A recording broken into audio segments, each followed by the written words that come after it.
Hello, everybody. Welcome once again. It is yet another episode of Fantasy Tavern. What up, nerds? Live long and prosper. What up? May the force be with you. I'm glad we both wore our glasses today. I'm very happy about that. That was a conscious choice. Almost a must-have. If you don't wear glasses, are you even a nerd? Oh, it's gatekeep vision. You gotta have a vision disability to be a legit nerd. If you're not at least a -6 and you're sighted, get the fuck out of my face. Unbelievable. You have to have at least one allergy. Yeah, normally I say and gatekeeping food intolerance. Oh, I'm way up there for that. Way up there. Normally I say gatekeeping in the nerd community is terrible, but no, let's get it firm here. You gotta have glasses. Well, when I missed in allergies, I got in all the skin conditions, which could be low-key allergies when you think about it. For sure. I never actually got tested on. Some kind of like sickliness. Yeah. For the audience's sake, we are joking. You can be a nerd, you can be a geek, no matter what you're... A dork. A dork. Well, that's a whale penis.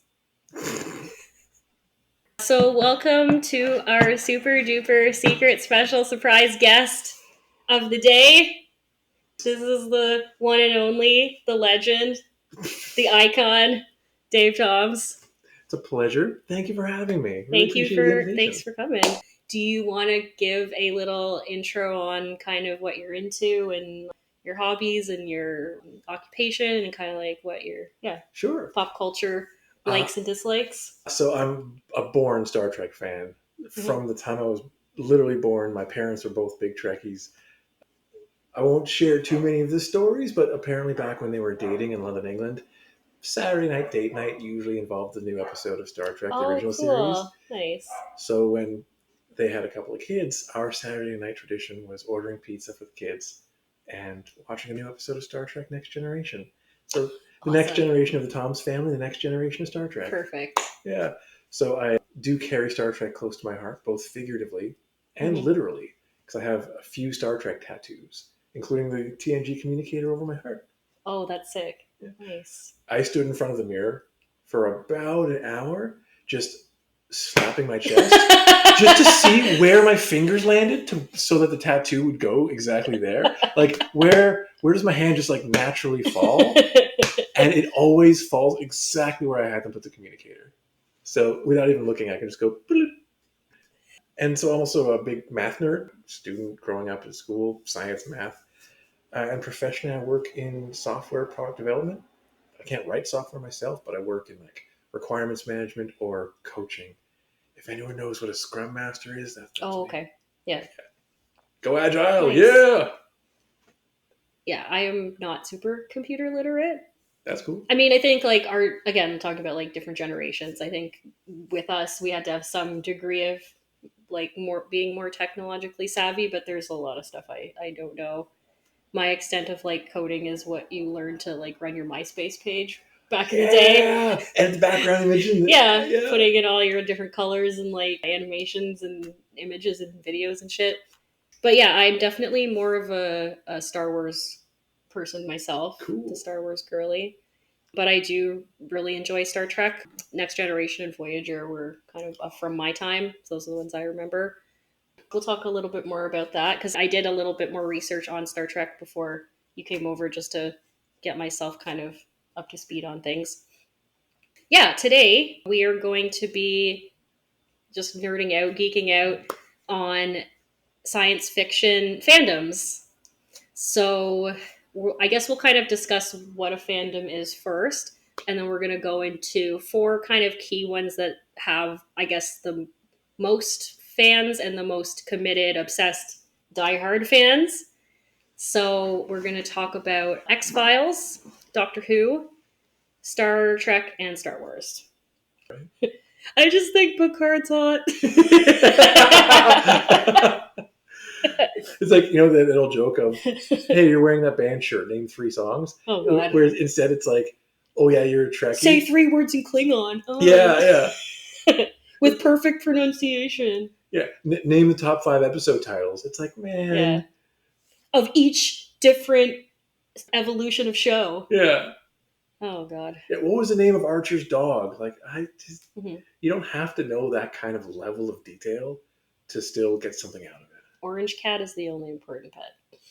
Orange cat? Data! Data's cat. Spot! Yeah. Which is adorable because that's typically like a dog's name, I think. Yeah.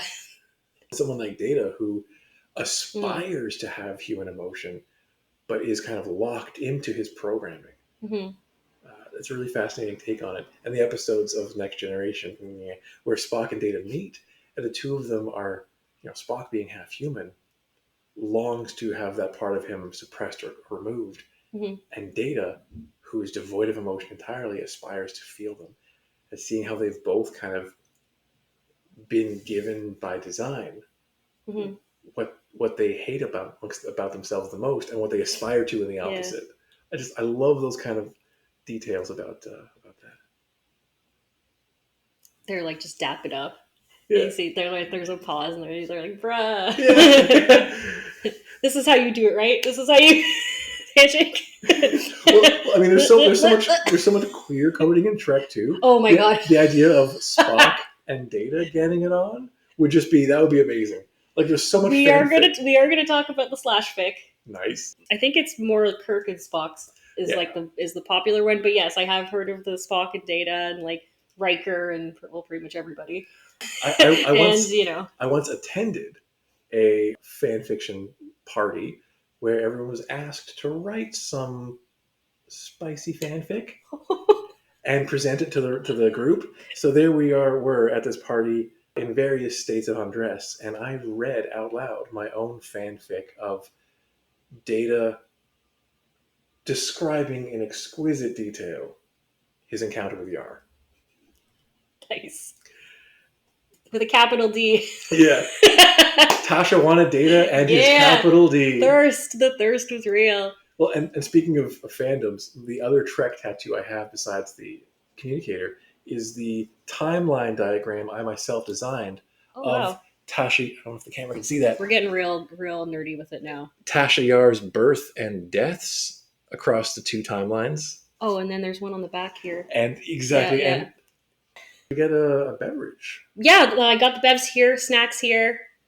Thank you for keeping us on track. I will just go off into the weeds of tangents. No, I'm the same way as you've seen my 2 to 3 hour long fucking episodes. I may have an issue with self editing, just a bit. Well, let's fix it in post. Yeah, of course. Dave has some dietary requirements: vegan, gluten free, and alcohol free, and weed free. And joy free, apparently. Never, honestly. Fuck's sake, man. A coworker was telling me. Each one I said, I was like, I'm getting more and more sad. Life is just worse and worse and worse. No, a coworker literally told me, he was describing me to his buddy. He's like, Dave, oh yeah, he doesn't eat meat, doesn't eat dairy, he's got to be gluten free, contamination, this and that. And his buddy was like, oh man, that guy must be so miserable all the time. And he's like, no, actually, he's got like sunshine radiating out of his ass. Sunshine and rainbows. It's like, how are you just raw dogging life right now? I don't know. Moderation. So it's a little bit of overindulgence once in a while. Yeah, everything in moderation, including moderation. Mm-hmm. Well, since we are moderating, Dave was kind enough to bring some mocktails for us today. Hashtag not sponsored. Hashtag not sponsored. Hashtag please sponsor us. Clever mocktails. Never tried them. Same. There's a selection. So let's see what we got. Bust it open. Nice. Yeah, cheers. Cheers. Down hatch. Oh. It's really good. Yours? Yeah. Yeah, it's good. It just tastes like a sparkling water with mint, which is what I was hoping for. Cool. Which is nice. It tastes like pink. Like, it says pink. I can taste the colors. What'd you put in here? No, this is the one with LSD in it. Oh, we were just talking about psychedelics, so we got to trip balls. What do you think it is for sci-fi, right? It's all psychedelics. Yeah, all the drugs. I guess it depends on the era. 60s and 70s would have been weed and psychedelics. Then 70s, 80s was all the coke. All the coke. All the coke. All the cocaine.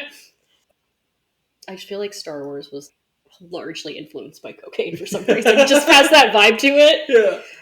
One person's there's a meme that goes around of like a conversation of studio execs, and they're like, "We should do this." And it's a crazy idea. They're just like, more puppets. Yeah. And then by like the third or fourth line of them escalating some batshit crazy ideas, you hear like the text is Snort's big line of coke. Fuck yeah, let's do that. High fives.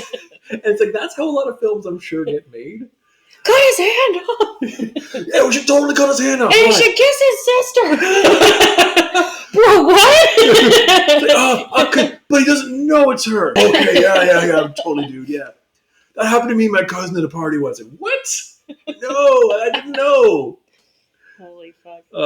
Amazing. We also brought some snacks. Yes. Gluten-free. And so I'm gluten-free for medical reasons. My doctor says I have celiac disease. You do not want to hear the sounds of what happens after I have gluten. Ugh. So I brought, which I love these. almost everyone knows. Can't go wrong with sesame snaps. And then also a selection of, these are Rice Krispie Squares, but vegan and gluten-free. Perfect. So both vanilla / plain and chocolate chip. I'm going to try the OG Originale. And just so you know, I'm leaving these behind. You can have them as thanks. after. Oh, that's good. Surprisingly. Thank you. Proof that you can have even vegan food made good. Again, hashtag not sponsored. Hashtag that was too good for you to not sponsor. Hashtag not sponsored. Hashtag you're welcome. Yet. Yet is my favorite word. You don't control the birds. Yet. Birds aren't real, haven't you heard? They're not Have you even real. Have you seen that guy's TED Talk? The guy who founded that whole birds aren't real thing? He did a TED Talk. I'm into conspiracy theories just enough to believe that. Love that sesame snap. I got a case of 36 of these at Costco. Nice. It's so good, so cheap. Just find you on the floor with a bunch of sesame snacks wrappers. You don't even see me, you just see the empty wrappers. I'm buried underneath them. OD'd on sesame. Apparently 36 was the limit. That's just per box. I got 2 boxes when I bought them. So 72. 72. Just this, whatever's in sesame just accumulates to like a toxic level. Oh yeah, it's like something about opium? It's related to, is that sesame or is that? Oh. There's poppy seeds. Poppy seeds, that's it, not sesame seeds. My mistake. Oh shit, is that the heroin in it? Oh no! So we got alcohol-free but full of LSD, opium. These are clearly weed Rice Krispie treats because why would you not? Wow. And opium-filled sesame seeds instead of poppy. We're doing it. This is Fantasy Tavern first. A sober guy taking all the psychedelics. Let's just get into a definition of what fandom is first. In the state of or condition of being a fan, short for fanatic of something. So having a obsessive love or passion for a particular pastime or hobby or pop culture thing or sports. But knowing that just the vibe is we're all friends here, that's...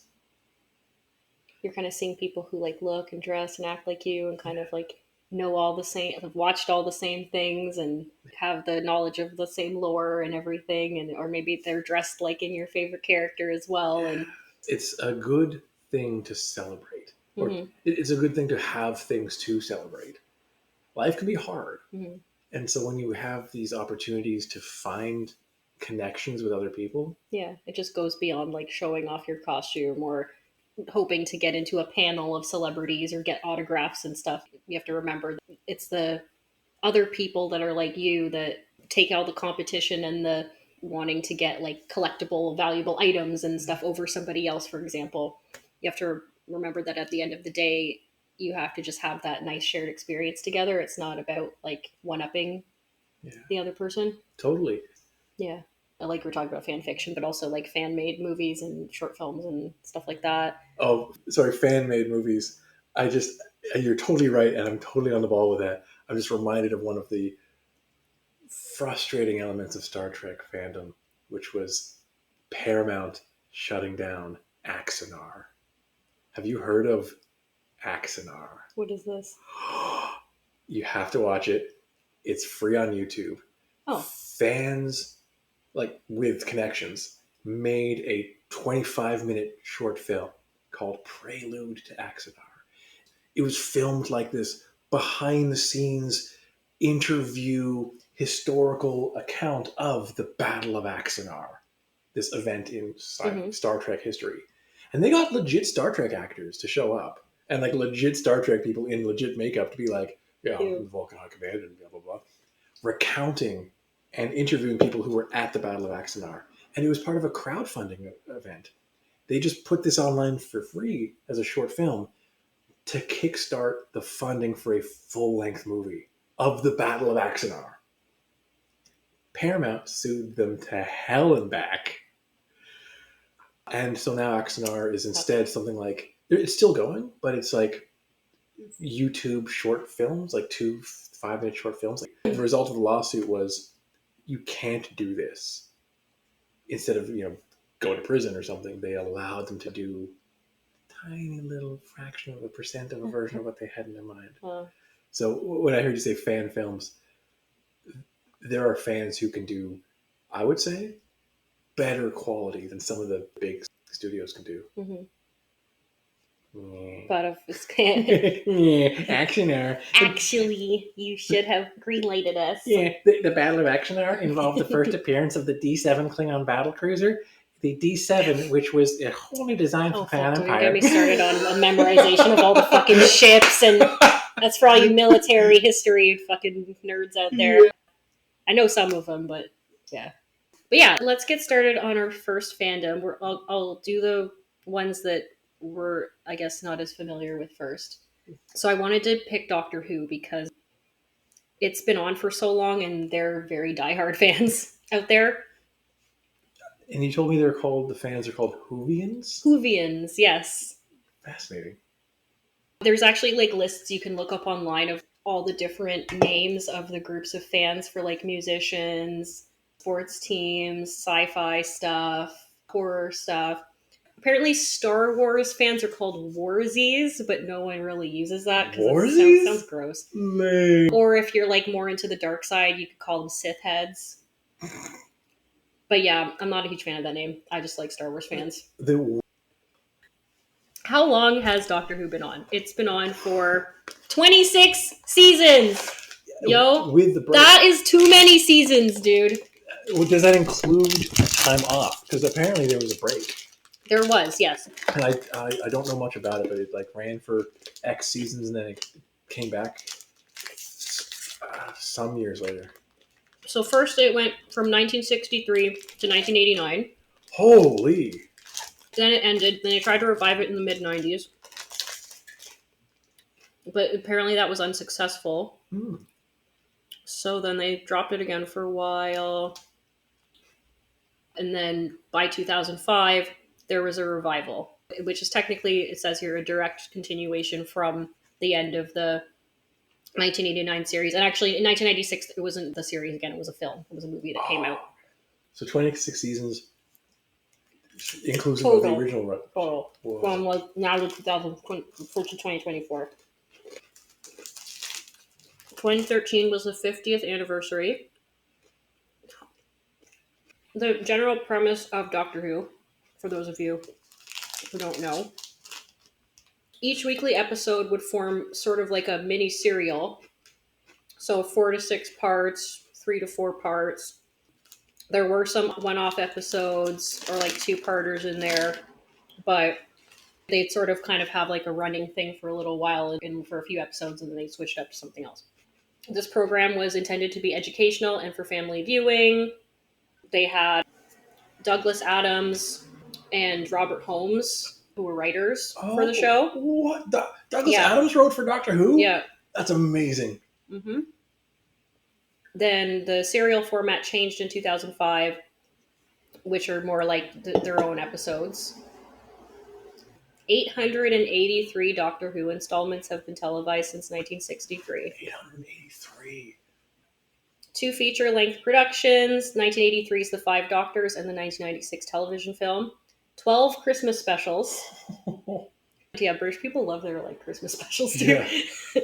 And 4 additional specials ranging from 60 to 75 minutes across like 3 different years.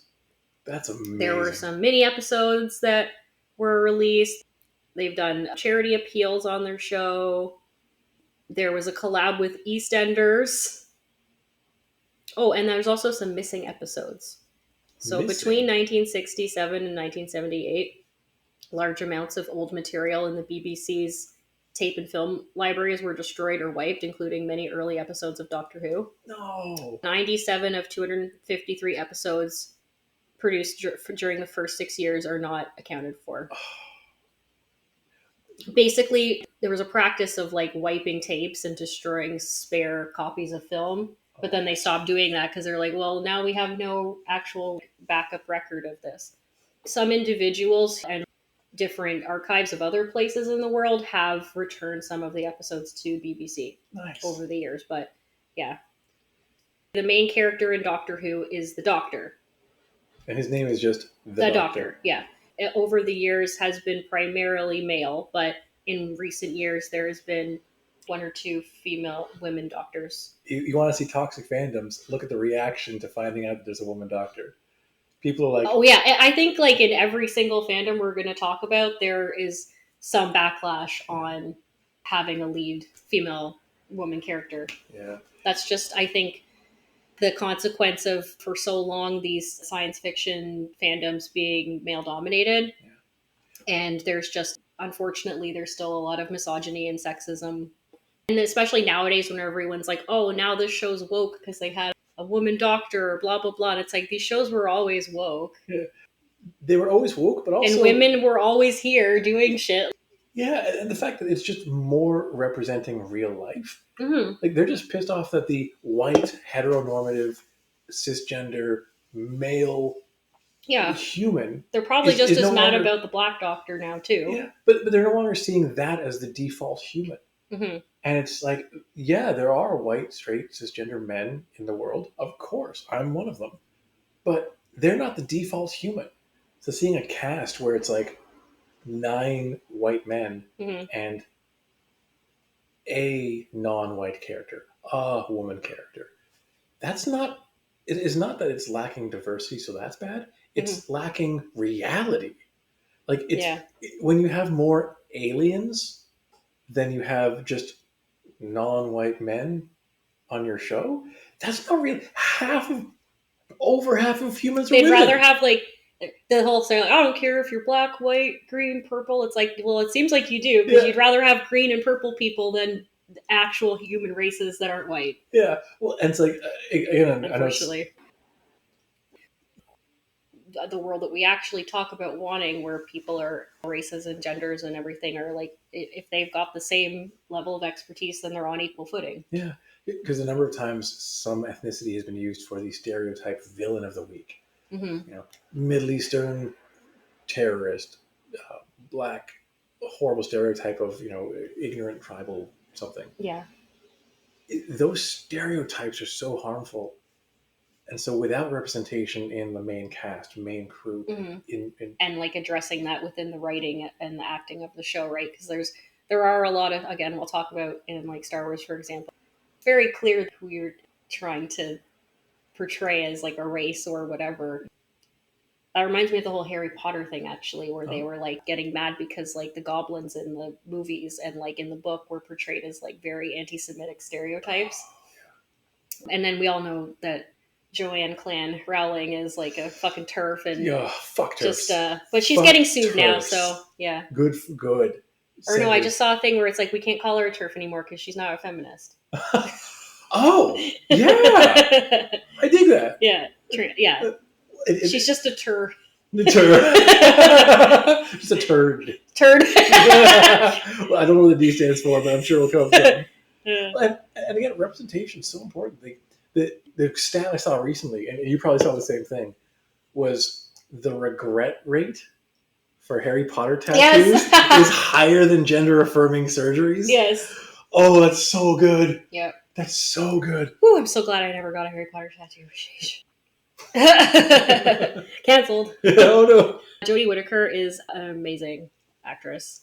I love David Tennant. Again, I haven't seen him too much in the show, but I love him as an actor. So David Tennant was the 10th incarnation of the Doctor and returned for the 14th incarnation. Jodie Whittaker was the 13th Doctor, and Nkuti Gatwa, I totally pronounced that wrong. I think it's Shuti Gatwa, actually.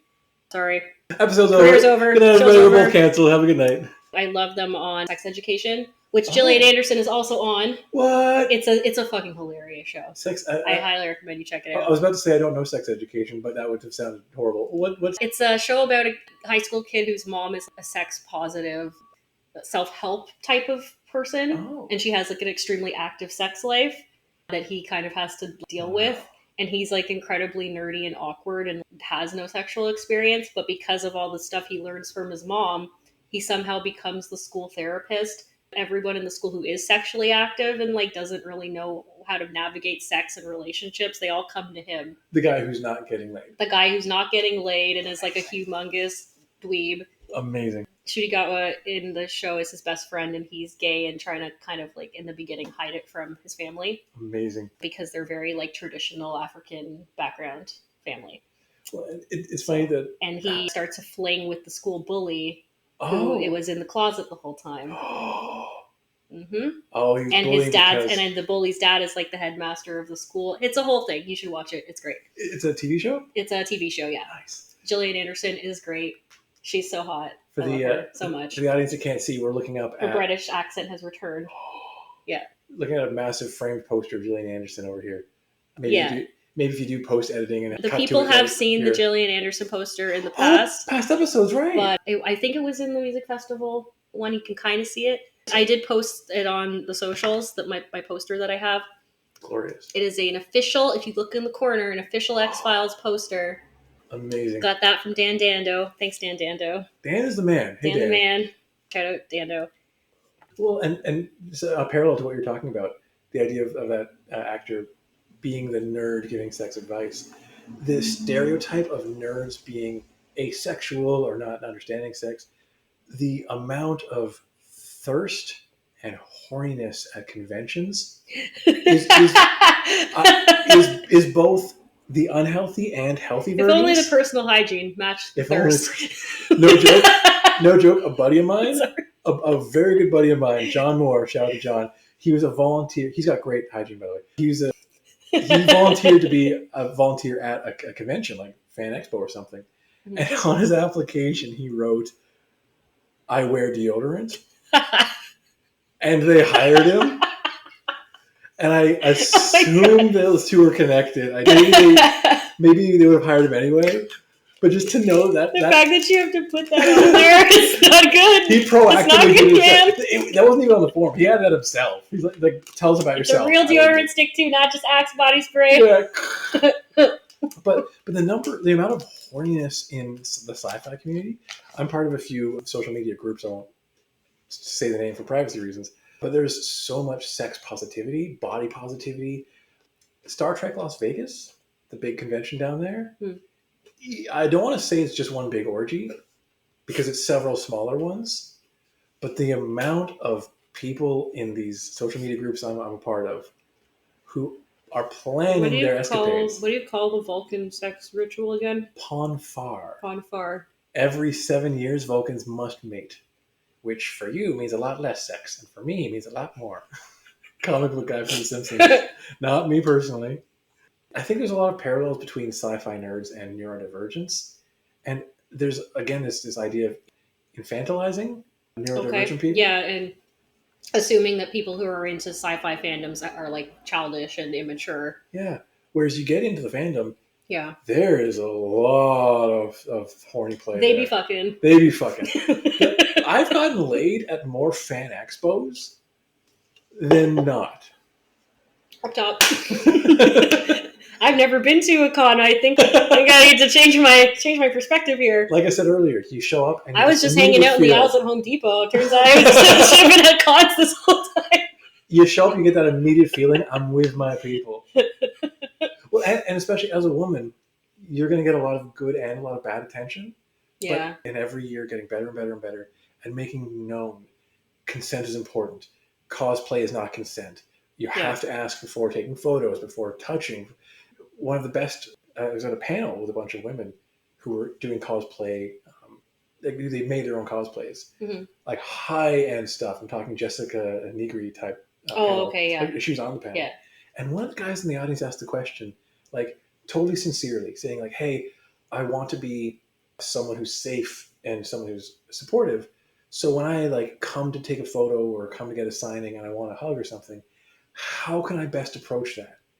And they gave like amazing advice. Just don't be a creep and say, hey, do you mind if I put my hand around your waist for the photo? Do you mind if I get a hug? And if they say no, respect it. Yep. That easy. And so there are even signs in the cons now, like big poster boards up saying, ask before taking a photo, even high-fiving, any touch. And it's so important to have that kind of, the phrase safe space gets a lot of bad rap, but a space where the rules are understood so you can be safe to play in those boundaries. Yeah. The boundary is not pushing someone away, it's pulling someone into that place to play. With the introduction of more women and girls being interested in science fiction and it being more okay. Yeah. The other side of that is that unfortunately, like, we now have to educate everybody again on how to fucking act right. And I'm really glad to see that's happening. So For sure. The casting of more women in prominent roles in these shows and movies, I think it's good because it's not just you're trying to fight it again with just surrounded by a bunch of dudes. Like, there are women out there who you can look to now and say, like, would you treat her this way? No, so don't treat me that way. Yeah. Going back quickly to Doctor Who. So basically, Doctor Who, we're not really sure if the Doctor is an alien of some kind. He's a Time Lord? They're officially humanoid species. So presenting to us on Earth as, I guess, a human, because then they'll blend in, I suppose. But technically they're not from Earth. They're, yes, you're right, Time Lords is the name of their species. And they use a time-traveling spaceship called the TARDIS, which is usually disguised as a British police call, like telephone box.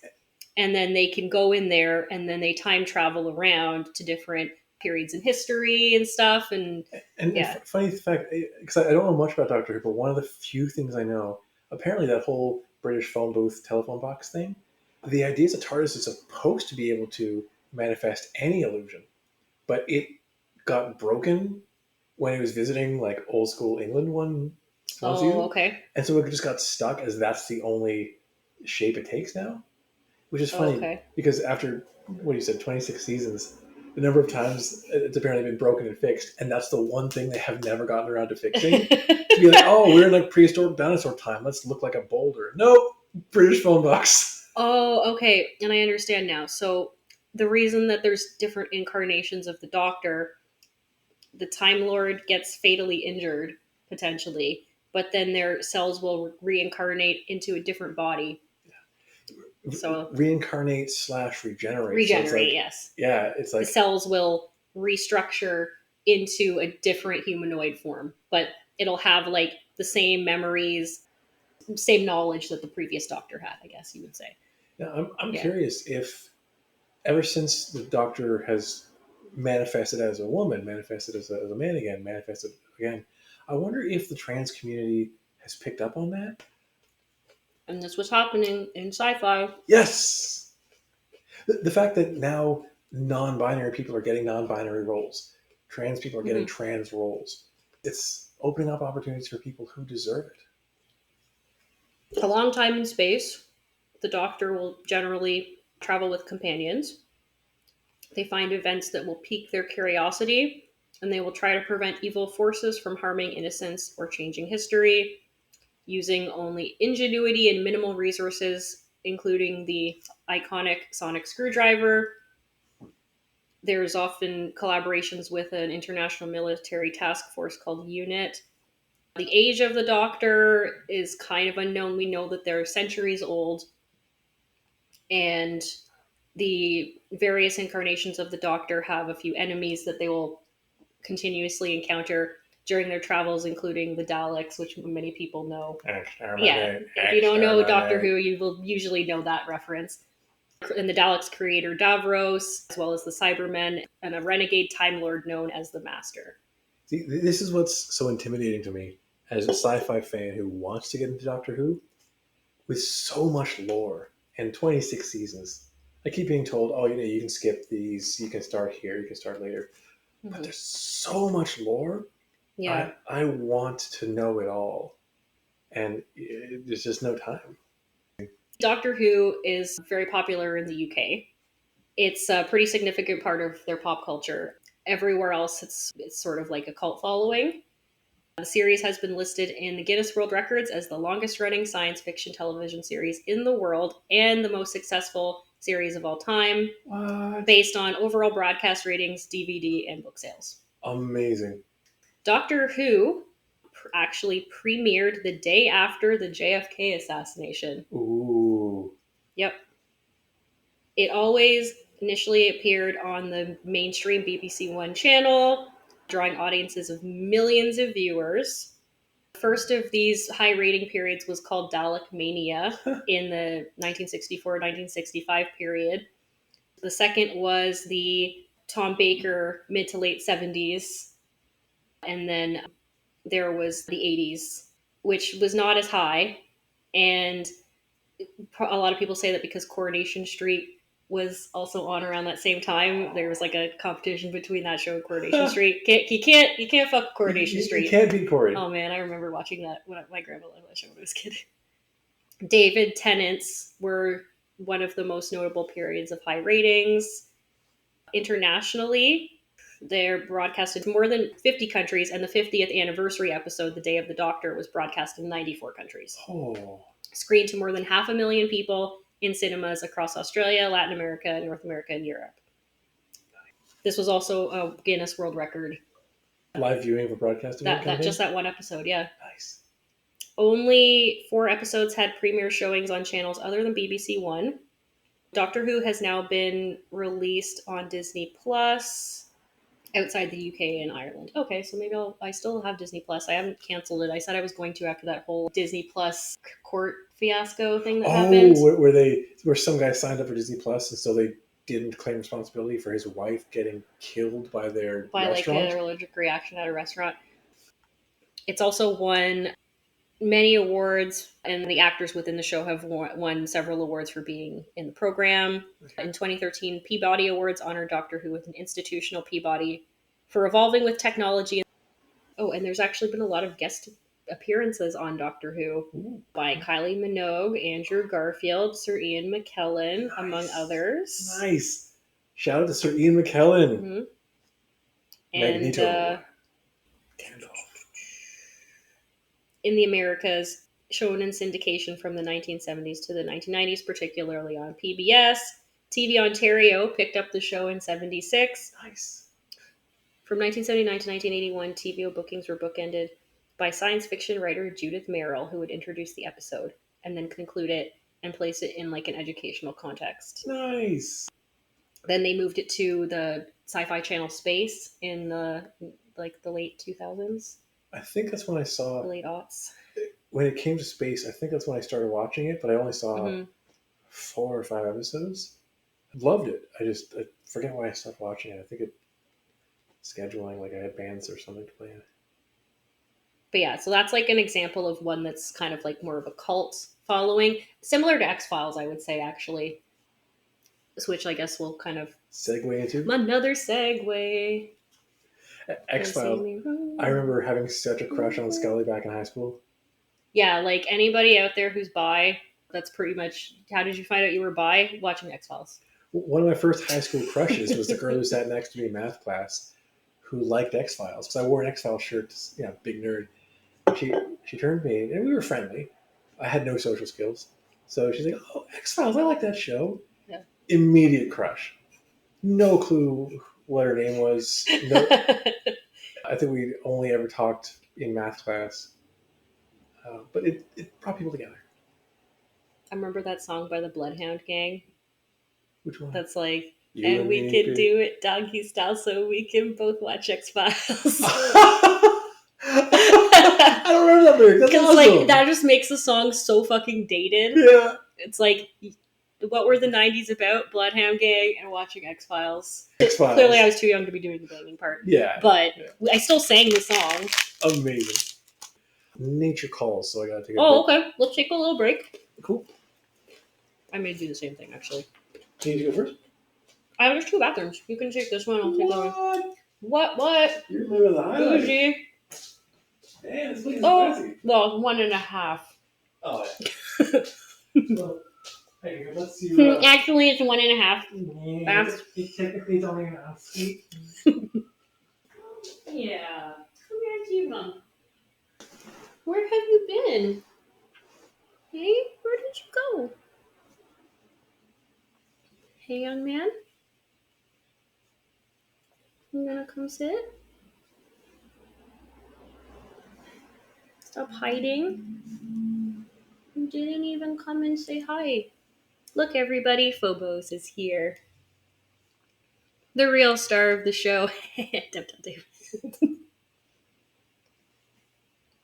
Yeah, just doing a little sploot on the couch, waiting for Dave. Yeah, You are hiding. You didn't even say hi to him. that's okay. Allergies, it's fine. He's being very antisocial. Can I have my seat? You're so cute. I know you live here, Kat. I need to sit down. All right, you. You gonna come hang out with us here? Yeah. Good job. Oh, Yeah. look at this. All right, so moving on to X-Files. So X-Files came out when I was pretty young and probably should not have been watching it. I remember that X-Files would come on with The Outer Limits. Please stand by. Please. Yeah, the back-to-back. Yeah, that was my jam. Oh, I used to get so scared at night. I know. Like, what were we doing to ourselves? And I kind of liked that it was the mixture of sci-fi and horror. Something in me, like, just craved that. Yeah. Even though, like, at sleepovers or trying to watch it, you'd be hiding under the covers, not knowing what's going to happen next. Well, and back then, we didn't know as much about space as we do today. So stuff like, are aliens real? Are abductions real? Or, what's alien life like, if it's like anything at all? Yeah, maybe it was silly to think that alien abductions are real. Maybe. But now that we know so much more about space, it's so much more unlikely that any of those alien conspiracies were real, but so much more likely that alien life exists somewhere out there in some form. Even if we now know it's so much less likely for it to be capable of coming here and stealing Cletus out of the cornfield. It's always Cletus, isn't it? It is. And then they probe my butt. The fact that the first episode of Star Trek Enterprise opens with a Klingon vessel crashing into a cornfield. Yeah. Oh, mwah, chef's kiss. It's corn. It's corn! Is that the kid who loves it? Yeah. I mean, look at this thing. It's corn. Oh, I've heard that. I've heard so many songs I've made been of that kid. Corn is good. It's good. And so X-Files, out of the examples that we have, Doctor Who is sort of in our time, but then it jumps into other timelines of history. The X-Files was very it was supposed to be present day. Which was the 1990s? From 1993 to 2002. Sweet. Yep. Good solid 90s pop culture right here. 9 seasons with a 10th season, like a shortened 10th season that came out in 2016. Then it came back for an 11th season in 2018. And there's been a couple movies that came out.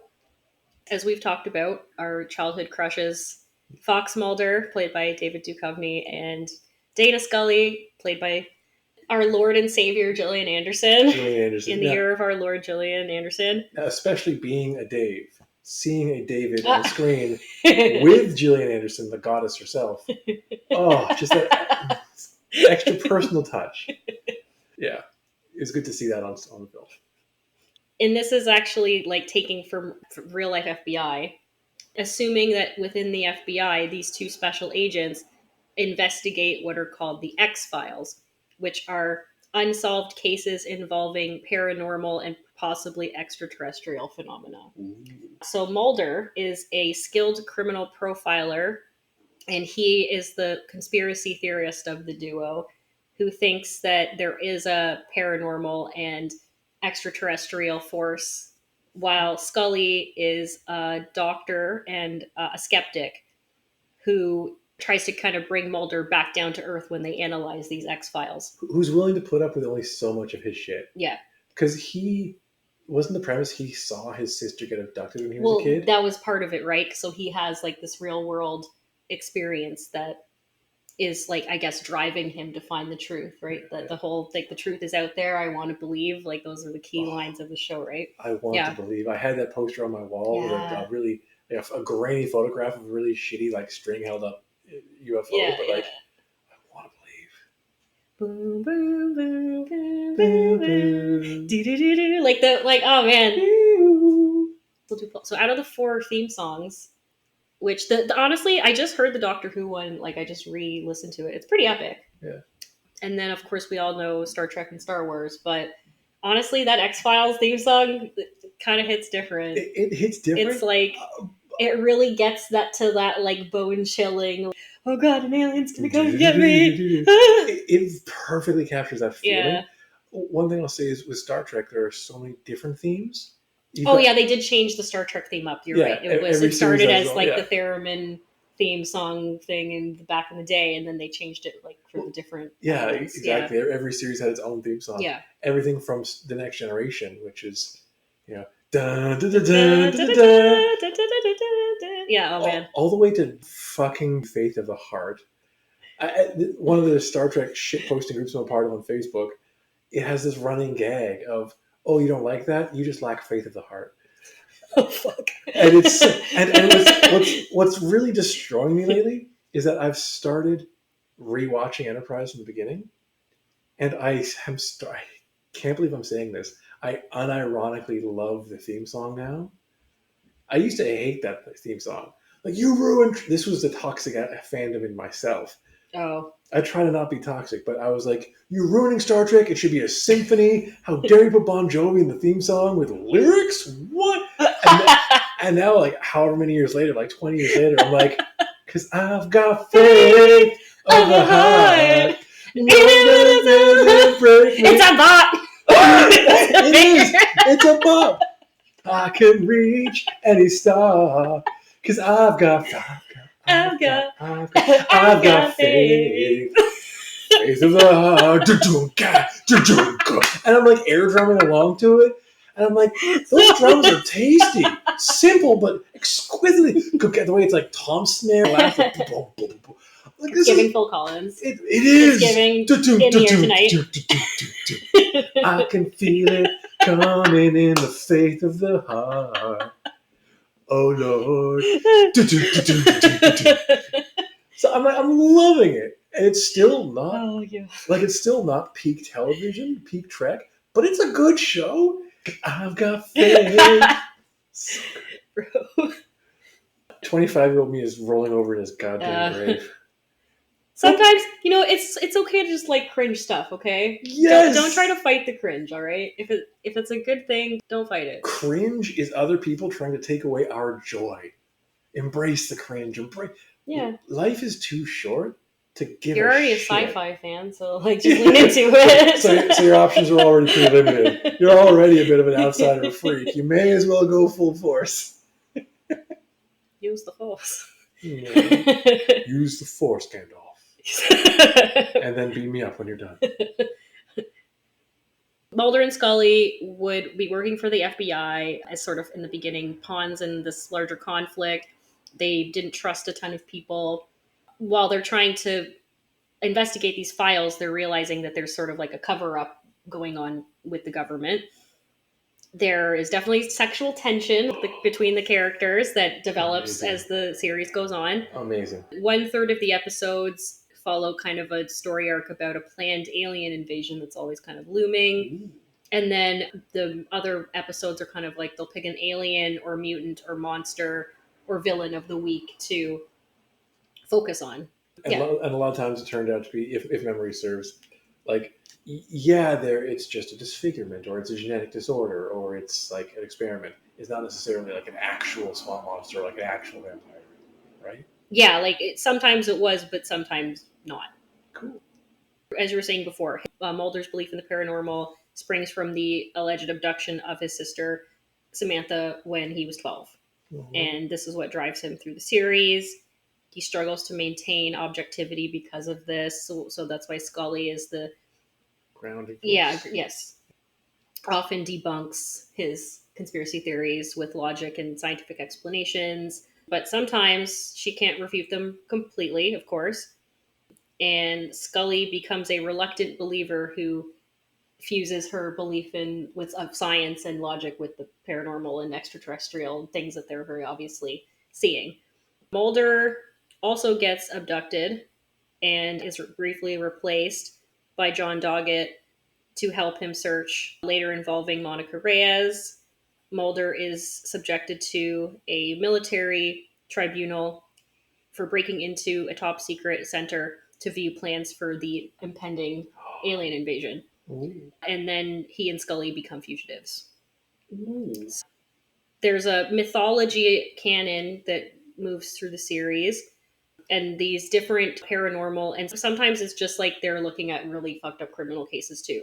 They could be dealing with serial killers, cryptids, ghosts, some kind of unknown technology, religious phenomena. Like the show kind of touched on any and all kind of unexplained conspiracy theory or non-logical things that would happen within their different files. And of course, there is the shadow government that they are slowly starting to figure out called the Syndicate, Ooh. which are the main antagonists of the series.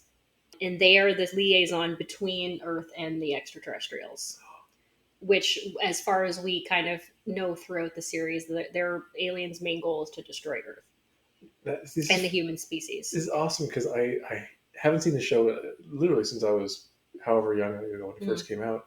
I had forgotten that aliens were real in the show. Yeah, it's kind of what, like the U.S. one day just randomly on a Tuesday or something, like, oh yeah, aliens exist and shit, and everyone was like, whoa. So, I'd forgotten that. but yeah, like when you're watching it as a kid, the whole political government part of it, I would say we were more focused on like the scary monsters and aliens and stuff, right? Yeah, it's like, are aliens real? Am I gonna get abducted? Yeah. Oh no, yeah, I do believe that extraterrestrials exist, and I thought maybe I was going to get abducted when I was younger. Kind of sad that I didn't. Take us away from this post. Yeah, get me off this ghetto ass rock, man. Oh, and this is where the cigarette smoking man comes in. Yeah. So, cigarette smoking man was a very iconic character in the show. The cigarette smoking man is the principal antagonist who represents the Syndicate, and he'll kind of just appear ominously throughout the series. There was a spin-off called The Lone Gunman. It was converted into a comic book series. And back in 2020, they started talking about a animated reboot. But that's kind of been getting tabled throughout the years. So a lot of people said that they're like, that'd be fun. Don't want to be involved in it. But it was both well received critically, and it has now become a cult favorite. The show had overwhelming influence on pop culture. Shows like The Simpsons, and I'll always remember that one reboot episode where they spoofed the X-Files with the fax modem and Data Nelly. Yeah, that was jokes. I always liked that one, among other different things in pop culture. But and in The Simpsons, when Fox shows up and flaps his like FBI ID, it's him in like a speedo lying down. So TV Guide has ranked it number 2 on the best top cult shows of all time. What? TV Guide included it as number 4 of the best science fiction show and number 25 as best series of all time.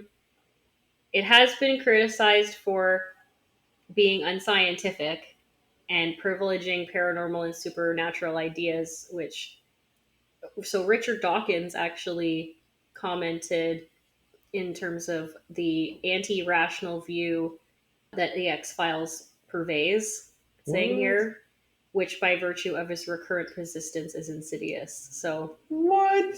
I'm guessing that just like they wanted it to be more sciency and less on like pseudoscience. Mm. But again, who's to say what is and what isn't pseudoscience? It's It is fiction as well. yeah. So It's we have not to like remember the key. Yes, the key yeah, word yeah. there. It's Yeah, again, it keeps coming back to the Bell riots, but sorry, to Star Trek. But this past weekend there was the date of the Bell riots in Star Trek lore, right. and a lot of fans are like, "It sucks, man. The riots didn't happen."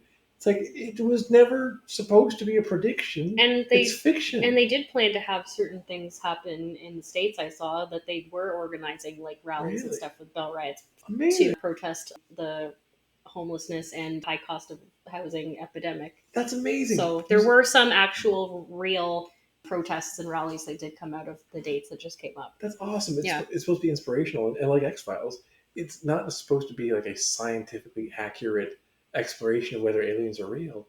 It's Hmm. supposed to be an exploration of the fictional stories and a reflection of ourselves and our thoughts and beliefs on aliens. You know, what would we do in a world where these kind of things happen? That's what interests me about it, not whether it actually tells me whether aliens are real for sure or not. Well, it wasn't just the plot of the episodes, it's just like their approach to the two characters as like trying to reconcile their professional need to approach these files with a objective and Mm. critical eye, but increasingly becoming more paranoid and unsettled by their discoveries. Oh, it's You know what I instead of mean? seeking the truth, just like plowing forward with bias. Hmm. Mm, that's fair. A lot of critics are saying it's a good mixture of the real and the mythical, and they added just the right amount of humor in as well to kind of break it up and add some variety. Cool. By the time the ninth season came out, they're finally starting to get a little bit of negative criticism, just kind of a half-hearted attempt at what it originally was, I guess. But that's what happens with a lot of series that kind of run their course. Kind of running out of ideas and just going Yeah, on fumes by that point. it won an Emmy for graphic design and title sequence, outstanding writing and drama series. Gillian Anderson won outstanding lead actress in a drama series. The show was nominated for and also outstanding makeup as well. And it was nominated for 12 Golden Globe Awards overall, winning 5. Nominated for 14 SAG Awards overall, winning twice. They won a Peabody Award. In terms of the fandom, it's definitely small but devoted. Because of the age of the internet coming out at the time this show came out, internet was very influential in the fans connecting. One of the first shows to find their audience growth tied to the rise of internet use. The show itself introducing new technologies that the real life world was just getting introduced to, like cell phones and email. The fans of X Files are called X Files, but spelled Philes. Oh, sweet. Yeah, which a X-Files. file is somebody who has like a love or obsession for something. This was also when people would start creating websites, fan websites for the show, and discussing it on forums and chat groups and stuff like that. And in addition, starting fan fiction. So Yeah. this was like one of the first online fan fiction shows. The X Files also caught on with viewers who wouldn't ordinarily consider themselves to be fans of sci fi because this show was just as character driven as it was sci fi plot driven. So people could focus on Mulder and Scully's relationship and their character development.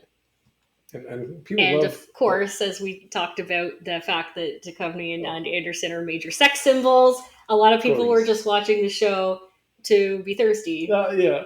Just to see two hotties, get that tension going. Yeah, exactly. A lot of people love investigation shows, cop shows. So that's true. Yeah, it had sort of a detective show sort of feel. Yeah. There was a lot of people shipping the Mulder Scully romance. What would you call them? Mully? Sculder? One of those celebrity names. Scalding. Scaldy. Oh, scaldingly hot. Scalder, yeah, I like that. Scalder. Scalder. the use of the term ship, X-Files was one of the first shows to What? popularize the term ship. And now everyone uses that term.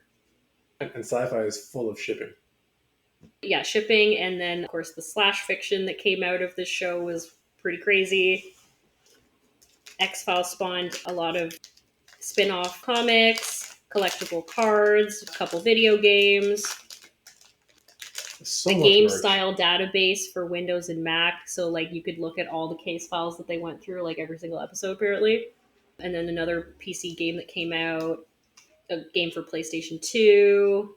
Members of the series cast did contribute voice work for the video games. There was a mobile mystery game that came out as well. And a 6-player pinball game called The X-Files was produced by Sega back in 1997. Amazing. X-Files was inspired by shows like The Twilight Zone, Twin Peaks, fusing that kind of eerie feeling of a possible like sinister outside force that may or may not be human or of this world. So again, fusing those elements of horror and science fiction together, along with suspense thrillers. Mm. And so that's, I think, why it did so well with so many different demographics and brought so many new types of people into their fandom. Because it was such a great nexus of all those different types of fandoms and types of shows. That's a really good point. Like you're saying with the merchandise as well, it led to other shows that were inspired by X-Files. So Lost, Fringe, Supernatural, Gravity Falls, Bones. As the show develops, it's evolving its mythology. And then, of course, we discussed the role of Dana Scully, portrayal of a strong woman character. Yeah. Was very innovative even for the 90s. In a co-lead role. Yeah. Like, that's huge. Mm-hmm. Not just a cute secretary, but like actually lead character. Yeah, and then like afterwards, like shows like Buffy the Vampire Slayer, kind of mix of horror with some like humor mixed with the paranormal sci-fi aspect. As you did mention, the Simpsons episode was in season 8 called Springfield Files. Huh. And they are actually voiced by the real David Duchovny and Gillian Anderson. Nice. Oh, and in Star Trek Deep Space Nine, Trials and Tribulations, there's a Department of Temporal Investigation with agents Dulmer and Luxley, which are anagrams of their names. Amazing. I remember those characters. I never put together that they were anagrams. All right. That's amazing. There we go. And it has also been parodied or referenced in Third Rock from the Sun, Archer, American Horror Story, The Big Bang Theory, Breaking Bad. David Duchovny was in a show called Californication, which does reference it. Family Guy, King of the Hill. There were a couple musical acts that came out with some songs that were, other than the Bloodhound Gang, that referenced 1 Week references that it as well. By the Bare Naked Ladies. Yep. 1 week since Year 2000 by Exhibit. The stars of the show have been to several cons. I was just listening to these two people who are obsessed with X-Files and started a podcast and the whole thing to bring the love of their X-Files to the world. They went to a con once and they were the only X-Files presence there. What? And it was like Marvel, X-Files. And then there were so many people that were coming up to them being like, thank you so much for doing this. We need you here. And they're never in their wildest dreams did they imagine they'd actually have actors from the show on their show. That's so cool. There's those diehard X-Files fans that are still out there. The show played a role in bringing conspiracy theories to a mainstream audience, which could be considered good or bad, but I think having a general distrust in public institutions is a good thing. Yeah, that's a huge part of my childhood. So keep that open mind, and it's okay to believe. Yeah. And to put that effort into you obviously have a good sense of rationality, but we don't know everything. Yeah. And, the world and the universe are very vast, and there's a lot out there that we still have no clue about and maybe never will, right? And of course, the government stays lying more than Star Wars fans. There's a very high level of criticism that can come from within the fan base. Which is funny because I've heard both sides of that, and I think both sides have some validity. no one hates Star Wars more than Star Wars fans. Totally true. There are Star Wars fans who are frothing at the mouth, Ugh, angry they're with, all they stay mad about like every little thing. yeah. At the same time, there's the view that Star Wars fans are so vitriolic and full of Mm. hate out of a place of love. Like they're defending the thing out of, Yeah, and I don't but like that explanation. Like you can love something without being toxic about the way you criticize it. hmm You know, Jar Jar Binks, is he coded in a well, racist we'll be talking way? about Jar Jar Binks. Yeah, sorry, yeah, you go ahead. Yeah, the racist stereotypes coupled with the fact that fans just immediately hated Jar Jar just because he was annoying as fuck. Yeah, And they're like, really? Why did you put this in here? This is like so fucking dumb. yeah, And then you just put this in here for the kids. I was like, yeah, because it's a fucking movie for kids. yeah. Because The original Star Wars. Star Wars is first and foremost, like Transformers, a Yes. merchandise company Yeah. that makes a movie to sell merchandise. Yes. Is that a jaded view? Yes. But is it accurate? Probably. hmm Star Wars is referred to as a space opera or space western as well as sci-fi. Created by George Lucas in 1977 and quickly became a worldwide pop culture phenomenon. And as you said, extremely well known for its high grossing potential Oh, yeah. and merchandising, as well as now that they're with Disney, they have like theme park attractions and all this other stuff. There's reference books as well that you can pick up, role playing games, video games, comics. Back in 1977, Star Wars was subtitled Episode 4 A New Hope, followed by Episode 5 The Empire Strikes Back in 1980 and Episode 6 Return of the Jedi in 1983. So this comprises the original trilogy. Then in the late 90s, early 2000s, early to mid 2000s, they did the prequels, which started back at Episode 1, which was then The Phantom Menace, Attack of the Clones, and Revenge of the Sith. Then in 2012, that's when Lucasfilm got sold to Disney. So George Lucas no longer owns the franchise. Thankfully. And then there's the sequel trilogies that came out in the last few years, which is Episode 7, The Force Awakens, The Last Jedi, and ending with Episode 9, The Rise of Skywalker. There are also a bunch of other films that are within the what's called the Skywalker saga. All the films are collectively referred to like that, along with Rogue One, Solo, Bad Batch, Droids and Ewoks. Those are like TV series. Mandalorian, Book of Boba Fett, Ahsoka. So I've watched all of those. I haven't seen any of the other ones. I've seen, Didn't watch The Acolyte, what was the one with Bounty Hunter? Mandalorian. Mandalorian, I've and seen Book that. of Boba Fett. Yeah, It's that Mandalorian is so good. it's really good. There was also a very famous or infamous, depending on who you talk to, Christmas Star Wars. Yeah, weren't the cast drunk during that whole thing? That's another one where it's like, was the cocaining? I haven't seen it, but I've seen clips. I've never seen the full thing. I've I never very, seen it. I very much want to, because apparently it's just bad. Apparently it's Oh just yeah, terrible, but in a do we feel bad about it or do we laugh at it way? Like, it was the late '70s, so yeah, the Schneef. There's probably that's the explanation for that.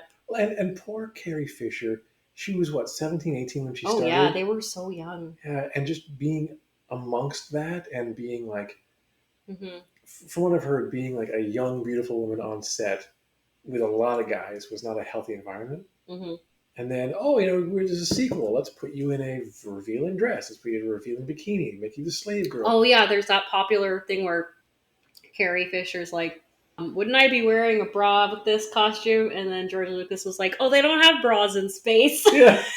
All right, dude. I'm pretty sure they have bras in space. I'm sure they have underwear in space, but okay, go on. Yeah. Let's just go off and do God. Just terrible. The holiday special came out on CBS in 1978. It actually introduced the character of Boba Fett in that Christmas special. Oh, that was the origin? Basically, Chewbacca and Han Solo attempt to visit the Wookiee home planet to celebrate what's their Christmas is called Life Day. they're doing the kind of musical pantomime sort of like Christmas adjacent thing Space Christmas. worked into their being pursued by the Empire. Oh. So apparently it's pretty wild. Follows our protagonist Luke Skywalker in the originals, who is human but exists in the same space as aliens, some humanoids, some with crazy. When you expect to look at aliens, sometimes like X-Files, you think of like the Greys, but in Star Wars and Star Trek, there's like so many other like fish heads, Yeah. or bug heads, or like yeah. woolly creatures. And so Star Wars also employs the use of hyperspace lightspeed technology. So space travel between planets is fairly common, and humans coexist with droids, which are robots that are programmed for either battle or personal assistance usually. There are other different kinds of droids, but that's usually like the main two. And it basically just follows the three main blocks of trilogies follow three people who have what's called the Force, which is, I guess, detected by the presence of what's called midichlorians in your bloodstream. They tend to want to take people when they're fairly young to train them to be what are called Jedi. Or if you're evil, they will train you to become Sith. The good versus evil is represented by the evil, which would be the Imperial, the Empire, headed by Darth Vader, and the Rebel Alliance, which Luke and his companions get into later in the movies. And the whole Force thing is like this universal cosmic energy. Yeah, Obi-Wan and Yoda try to like explain to Luke, for example, what the Force is. All living things have it, but just some people have a higher ability to harness it and then use it as a tangible power or magic ability, you would say. It's like telekinesis, telepathy, Yeah, astral force projection. lightning, ability to use highly technical weapons. You'll see, like, kind of in the training montages, that's very typical of the movies. They are training the Jedi to, for example, hit objects with their lightsaber while blindfolded or like with their sight taken away. Because they can, like, through the Force, feel where the object is. Testing their mind reading abilities and their ability to affect other people's minds with their Force abilities. Jedi have more of an approach of, we want to take in the younglings, but we want to have a lot of people to be able to train, right? Because we want to have a big base of people who are trained in the Force. Whereas Sith is more, there's like a Dark Lord master and then an apprentice that they're mentoring to like pass their evil ways, Force powers down to them. The Jedi also as peacekeepers and those who are trying to have a more, I guess, passive sort of way of existence. They act on what's called the light side using non-attachment, collaboration with others, and communication, whereas the Sith dominate through manipulation, fear, and aggressive behavior. We see Luke in the shadow of the Galactic Empire and realizes that he's connected to it through all these different means, and then he comes to find out that he has a sibling, Leia. Then they kind of band together with their other companions that they meet along the way, Han Solo and Chewbacca, and C-3PO and R2-D2, as well as Obi-Wan, and they all kind of go through first trying to rescue the princess, but then they all kind of join together and become active members of this band of rebels that are trying to fight this oppressive empire. We kind of realize now that the Imperials are kind of supposed to be an allegory for like Nazi Germany or like fascist dictatorships. Yeah. Jedi and Sith are not just using their Force powers like through their mind or like from like their appendages, but they also harness the Force through lightsabers and other different weapons. But the lightsaber is... speaking of which... Vroom, vroom, yeah. I gotta do it right here. Ready? Ready? Vroom, vroom, vroom, vroom.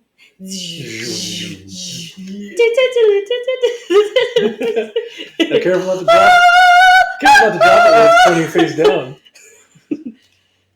Seppuku. Oh no! No! I mean, let's see if I can make it look like with her body. Oh god. Oh no! Who'll post a podcast? Just the two halves of me. It's the podcast. The lightsaber is actually a plasma blade and can deflect different things like bullets, energy bolts, and can cut through pretty much any surface or matter. Plasma is also used in firearms. Plasma is often called the fourth state of matter. Plasma. Plasma. It's actually plasma. Yeah. They exist within both kind of the regular worlds where, you know, people have their economy and their travel, transportation, things like that. The oppression of the empire. There's also crime syndicates throughout the galaxy, such as the Hutt cartel. Han Solo is involved in this sort of thing as the typical scoundrel who kind of has to try and come around and like be on the right side of history, sort of thing, I guess. Han shot When he's first. trying to just Han shot first. Let's check that edit. Let's roll it back because I thought the whole story behind that was that there were two edits. Oh. And that's why people got confused. I'll look it up in a second. The last time I watched it, it was bad CGI of having his head do one of like those, and like his, it was bad. It's like this Zapruder film all over again. Like you gotta zoom in on that footage, man. There is a good combination of science fiction and fantasy elements that once again got a lot of different people who weren't normally into sci-fi into the franchise. And so each trilogy focuses on a generation within the Skywalker family. So the original is Luke Skywalker. The prequels are Anakin, who is a young Darth Vader, who then becomes the antagonist in the ones from the 70s and 80s. And then the new ones follow the conflict between Leia's son, Ben Solo, aka Kylo Ren, and Luke and Leia's protege, Rey. And then Luke Skywalker, of course, makes an appearance in the newer films when they go out to like that remote island and find him after all these years, still kicking. Drinking that alien Drinking milk. that blue milk. Oh man, that was so disturbing. Like as a vegan doubly disturbing, just like why would you want to drink milk anyway? Let alone blue milk from that alien grub thing. Wow. That's all you have to Fair. eat or drink, though. You don't really have a choice. Yeah, he could have gone anywhere in the galaxy. I know, it's true. It's true. But then it would have been too hot. He had to keep a low profile. True. In April 2023, 3 new Star Wars films were announced to be set within different eras of the franchise. In January 2024, it was announced that Jon Favreau would direct a new Star Wars film titled The Mandalorian and Grogu. What? We're still going with Mandalorian and Grogu. Nice. AKA Baby Yoda. Oh, that's so cute. But yeah, don't tell the fans that you call him Baby Yoda. Oh. I would like to see the baby. Werner Herzog in that just kills me every time. That's like my favorite line that he says on the show. Right? He's the crime lord who's like, Yeah. I would like to see the baby. Oh yeah, Taika Waititi was going to be involved in some Star Wars stuff. I believe that he provides a voiceover in one of the shows. I love Taika Waititi. Lando. Oh yeah, Lando! Calrissian? Yes! Lando. It was going to come out as a film instead. I don't know if did it ever come out? God love a man in a cape. I don't think so. His real name is Landonis. Amazing. Oh, actually, it's Landonis Calrissian III. Amazing. Fucking right. And then, yeah, there were some animated series, as I mentioned. Droids, Ewoks, Rebels, Resistance, Bad Batch.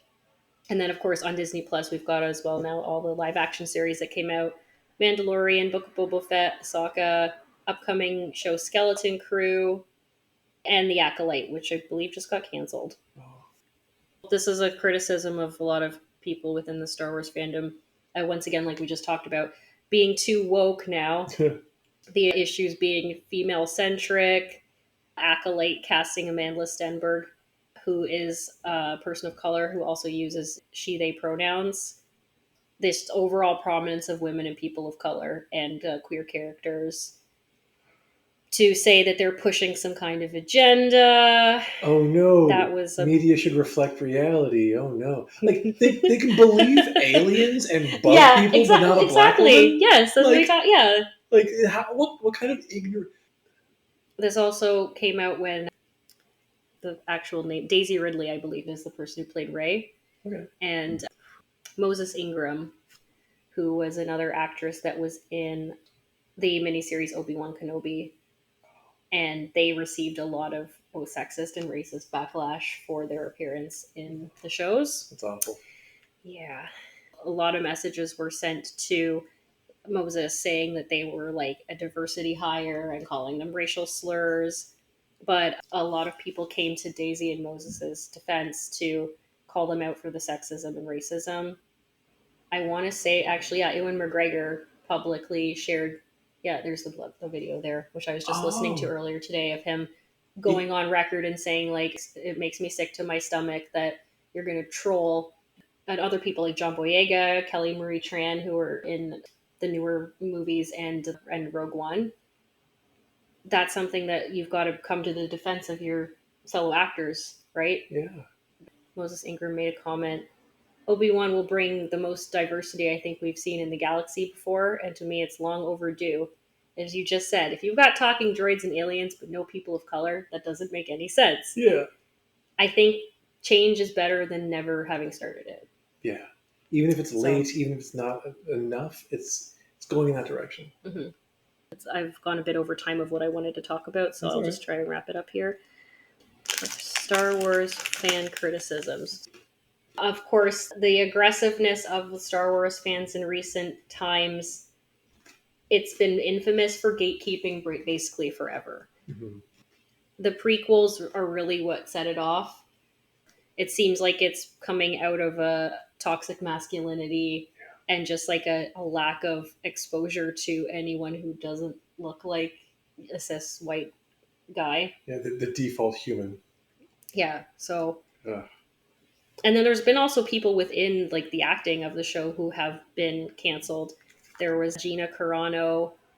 She was in The Mandalorian playing Cara Dune, but then Lucasfilm announced in 2021 that she would not appear in any more projects following some fairly controversial posts that she made denigrating people based on their cultural and religious identities and basically playing the victim Oh.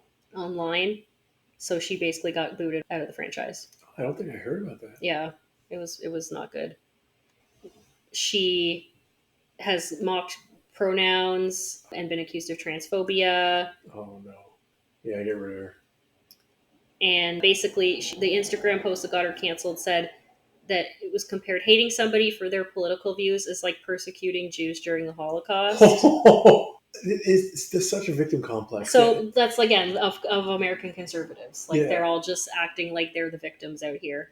It- And Lucasfilm and Disney didn't want a part of that. So rightfully so. yeah, The idea that freedom of expression, freedom of political views, freedom of religion, freedom of cool, have all of it. But as soon as your views are dismissing the human freedoms, the human value of an individual or their rights and freedoms. and she's still fighting this. Actually, she's still fighting the firing. Elon Musk is funding the lawsuit. Basically, because he owns Twitter, now Yeah. X. And then saying his platform is a haven of free speech and banning people for saying, no, cisgender is a gender identity. It's like a scientific term. Mm-hmm. It's accurate. And then banning them for it. There's a lot of fans that backed her up. And Bill Burr even came to her defense. He was on like the show for a minute in that one episode.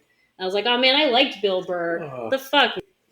Be progressive, accept differences, find strength in diversity. Mm-hmm. You know, oh, when does Star Trek go woke? Its first fucking episode. Anyone who says, oh, there's too much diversity in Star Trek or Star Wars, didn't see Uhura, Mm-hmm. a capable black woman on the bridge. Mm-hmm. At the time of tensions between Russia and America, a Russian helmsman. Mm-hmm. It's absurd. Again, we talked about Jar Jar And there's some conspiracy theories about Jar Jar being like a high-powered Sith Lord as well. Because of the cartoonish strength with which he does things. I think Yes. it's like he must have been a force wielder kind of thing. He just acts all clumsy Yeah. just to like throw us off. That's been criticized as the depiction of Jar Jar being racist stereotypes of Caribbean patois. Yeah. Oh, Jar Jar, everybody hates you but me. Comic book guy. Yeah. Oh my god. Oh, I've wasted my life. It's space wizards. Mm-hmm. It's laser guns and goofy shit and weird aliens. Mm-hmm. And so the Council of Jedi has spoken. Fuck off. Do it. You're kidnapping kids to teach them magic. Fuck off with any highbrow, high fantasy shit. The fact that there's so much vitriol within the fandom when it's really just something that you should be more just like engaging with in a more like casual way, Yeah, in a more lighthearted way. that's totally valid. Like, Also, hate on the prequels all you want, but Mace Windu is the shit. So sweet. that purple lightsaber, Samuel, just waiting for him to be like, yeah, I've had it with these motherfucking Sith. On this motherfucking asteroid. Like, say what you want about yeah. But yes, we have to now talk about as well the fact that you mentioned Carrie Fisher before. Mm-hmm. Carrie Fisher, the GOAT, R.I.P. But Princess Leia, starting out the origin of Star Wars as potentially this damsel in distress character, but immediately people realize she is not helpless. Yeah. She's very smart. She knows her shit. Grabs a blaster. And then, of course, we see her in that weird, a contentious part of the movies where she like force flies through space. Oh yeah. After getting blown up. Dubbing her Space Mom forever with all the fans. There are better nicknames, but there are worse. But yeah. I miss Space Mom. Here she is. It's very rare to find a shirt with just Princess Leia on it, so when I found this, I was like, I needed to buy it. Oh, buddy. Oh, kidding. Phobo says, wrap it up. Okay, but anyway, I feel bad about standing this franchise more than Star Trek now, because I was like, oh man, these people are awful. Don't worry, Star Trek, I might love it, but it's got some awful things in it too. So, but to wrap up that thought though, the idea of Kylo Ren being this emo kid, it's the fact that he's kind of cosplaying as these heroes he worships. And they're cosplaying as that, they're worshipping that. It's so not only fucking evil, but how Star Wars was kind of reflecting that and including that in not Kylo Ren being low key the embodiment of the toxic fandom. The toxic fandom and the toxic. The reason they all hate on him is because they're projecting. They just see themselves in the character. Well, brilliant. Yeah, well done. That is taking away our fundamental human rights. That's something. And your crew can include more than just white dudes. Yes, who live in their mom's basement. Actually, it's more of a den. It's my man cave. Actually. God, Mom, where are my pizza rolls? Ma'am, toilet. Oh God, toilet. So Cartman. Yeah. Oh no. All right, so Star Trek. Yes. Okay. Stopping talking now. Where do you want me to start? Where do you want me to Wherever you like. Okay, so. But before you start, you got to show them the ears. Okay, these and we're figuring that we can't actually wear these because I bought them from Party City and they're fucking shitty, but at least we got some Vulcan. Oh, they look so good. Oh hell yeah! Live long and prosper, bitches. Yeah. Oh, Nanu. Oh my God. Well, they say that there's the what is it, the shocker. Yeah. And then the Spocker. The Spocker. An extra adventures. All right, so Star Trek. We're talking about fandoms. We're talking about human rights. We're talking about story. We're talking about community. As a born and bred Star Trek fan, literally, I was 4 years old when The Next Generation started airing. Mm-hmm. And every Saturday night for 7 years, my parents would order pizza. We'd watch the new episode of Star Trek or the taped version when I moved from Saturday to Friday night at 10 p.m. Remember taping shows? Oh, on the VHS. Damn. It's the best simpler time. So literally born and raised Star Trek. One of the reasons we have modern con culture, conventions, sci-fi the way it is because of Star Trek. Mm-hmm. After the second season of Star Trek, it got canceled. And there was such an overwhelming letter writing campaign from the fans Mm-hmm. that the studio caved and released a third season. Now, it was a garbage season.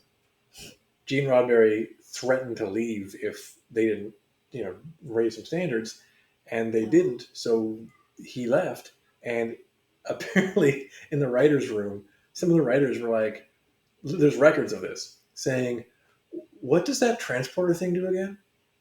Because they relied on him so much. Oh no. Now, Gene Roddenberry, you want to talk about toxic fandom? Oh. He's idolized in the fan community. He was a problematic person. I won't go into all the details because I don't know all of them. Mm-hmm. But, you know, he slept with at least one or two of the people on cast from a position of authority Mm-hmm. while Yikes. married. Oh, yikes. So, there's problems. Mm-hmm. Yes, it was the 60s. But after they brought it back for a third season, the fans realized that they had power. And after the show ended, the very first Star Trek convention, you probably know the story, a bunch of fans got together, raised some money, rented Mm-hmm. a hall, and paid for the cast and crew to come. You probably know the quote, I think it was George Takei, was saying, like, these people are foolish. And it was the most successful event. And since then, conventions have just been snowballing bigger and bigger and have become household institutions. Everyone's heard of Comic-Con or Fan Expo.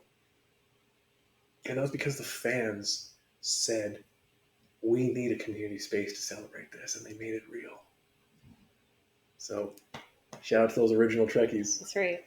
I found out through watching that documentary, Trekkie is actually in the dictionary. Nice! And it's a perfectly cromulent word. It's a perfectly Romulant word. See what I did there? Cromulent. It's a good Star Trek pun. Yeah. Star Trek puns for me. If this episode should be topical as well, speaking of Romulan, Alien Romulus that just came out, not a single Romulan in the movie. What the hell? What the hell? And where was Remus at? Where the fuck was he at? Romulus and Remus? The twins of the Romulan Empire. We're getting deep in the lore here. So, jumping to that, actually, one of the turns of the Star Trek franchise was that splitting in the timeline. When, in universe, they gave Star Trek to this, I forget the director's name. He directed the new Star Trek movies. With Chris Pine and all I of them. want to say J.J. Abrams? I think so. So they gave the Star Wars franchise over to him, and he released a bunch of Star Trek, the original series movies, in an alternate timeline. Because the new film's going to be directed by Toby Haynes, but they're going to be collaborating with J.J. Abrams' production company or something like that. So, but yeah, it looks like he directed the last. That makes sense. Yeah. So the idea was that because we'd already had Star Trek, the original series movies, next gen movies, we had already had so many movies. Mm-hmm. There's a lot of movies. They just reboot the original series. And they explained it by saying someone went back in time, messed with the timeline, now things are a little different. So it's the same people, but it doesn't have to be canon. It doesn't have to be part of the original canon. It's a whole new canon. Mm-hmm. And it's a parallel universe. And I liked the fact that in that film, they even spoon-fed the audience. So wait, you're saying that the events that occurred have changed, and we are living in an alternate time to what could have been. Yeah, like full-on spoon-feeding. That's how time travel works. What? And that all happened because the star in the Romulan system, where the Romulan homeworld is, it exploded and destroyed the Romulan homeworld. That was just a throwaway. They're just like, yeah, it's cool, blow shit up, and it'll make a whole new universe. After the reboot movies finished, they came back to that with the Star Trek Picard series. Mm-hmm. And they had to deal with the aftermath of, like, planets are exploded. All of the Romulans don't have a home anymore. But I digress. After the end of the original series show, and the fans had been proven powerful, everyone thought Trek was done. But a little movie called Star Wars came out. And suddenly the production company said, what if we made a Star Trek movie? And That's right. they came out with the motion picture, which was awful. Talk about dated. 7-minute scene of just dramatic symphony music while they stare at shit move slowly. Whoa. Like the TikTok generation could not handle that shit. You need new clip every 10 seconds. This is like a 7-minute still shot of whoa. Terrible movie. But it got the franchise back. Next Generation hit. It had some awful episodes too. I love the Next Generation. I love it. I'm thankful for Star Trek giving me my sense of justice and wonder and my delight of science and how science and protecting human rights can usher in a whole new world of peace for humanity. That we're going to be okay. That no matter what hatred and ignorances and bigotries there are today, we will be okay in the future. And then what do they do in the first season? They show black people as the alien race. No makeup, no alien garbs or ears, or they're just black. And they are the worst black stereotype of ignorant, savage natives. Oh no. And the white imperialist Federation, the heroes, come to this backwards planet because they have a vaccine to cure a disease. So we'll like gift them some cool tech and we'll show them some respect and they'll show us their, wild traditions of being primitives. And then they'll give us the vaccine. Until they demanded a fight to the death between their champion and our champion, two strong women. And when our champion died, okay, cool, they win, right? No, through sci-fi magic, they brought her back to life. She was fine. And the most famous line of that episode that showed just how bad it got, they show that she died, but we brought her back to life. The head alien goes, "No death, no vaccine." And that line is quoted as peak racism in Star Trek. Oh man. How did we go from the interracial kiss to this? I know. So bad. Although, yeah, that's a whole other thing. Kirk's wandering wiener Yeah. throughout. And the fact that the interracial kiss happened because an alien forced them to do it. It wasn't love, it wasn't romance, it wasn't passion. Yeah, it was like, that's very true. I guess that's how they got around the censors. Right. They're combating so much backwards perception while the cast and the other stories of the show were actually very progressive. And then it's like, why are we going backwards? Yeah. Well, the crew, the actors have apologized for that episode. And everyone recognizes it was a bad idea. But so much more has been done since then that I think helps make up for those mistakes. Like in Star Trek Deep Space Nine, I mentioned earlier, having a strong black main character, single father, openly telling his son that he loves him. Apparently the actor Avery Brooks was adamant that part of his character had to be healthy, wholesome family life. Because that wasn't represented on TV at the time. It was always, overly comical or bumbling dad or emotionless dad. And so to have strong, real connections, you got to see this black child grow up in a healthy, loving family life, despite all the sci-fi chaos going on around them. And that was really cool to see. On top of the gender identity of Dax being constantly reaffirmed and embraced.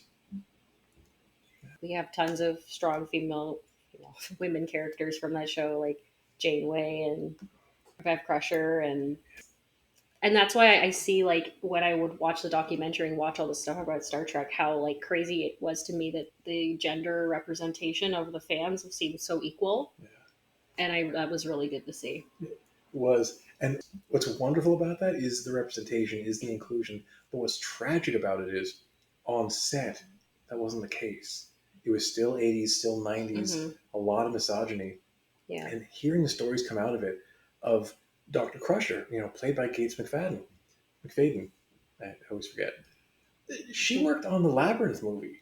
She Oh was yeah. she was academic theater genius, renowned, and she came forward to say, like, listen, you're writing me as just the mom of a wonder kid. Yeah. If he's such a wonder kid, wouldn't me, a single mom, have contributed to that?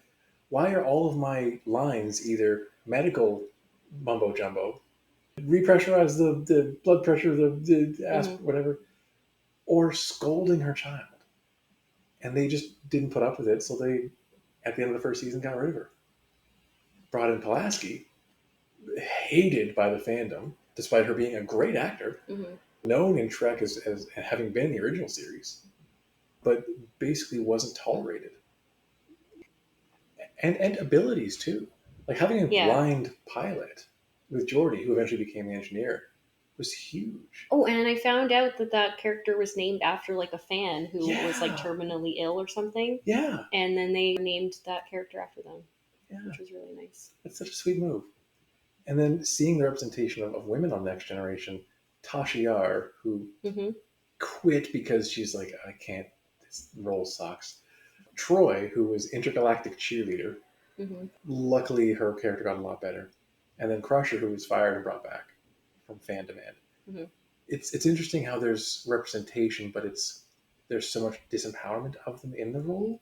Yeah. They aren't let to live up to what they could, but they were still there to set the, so it seems like in this case, the behind the scenes of the cast and production was the toxicity, and the fans were actually trying to like mitigate and minimize that. Yeah.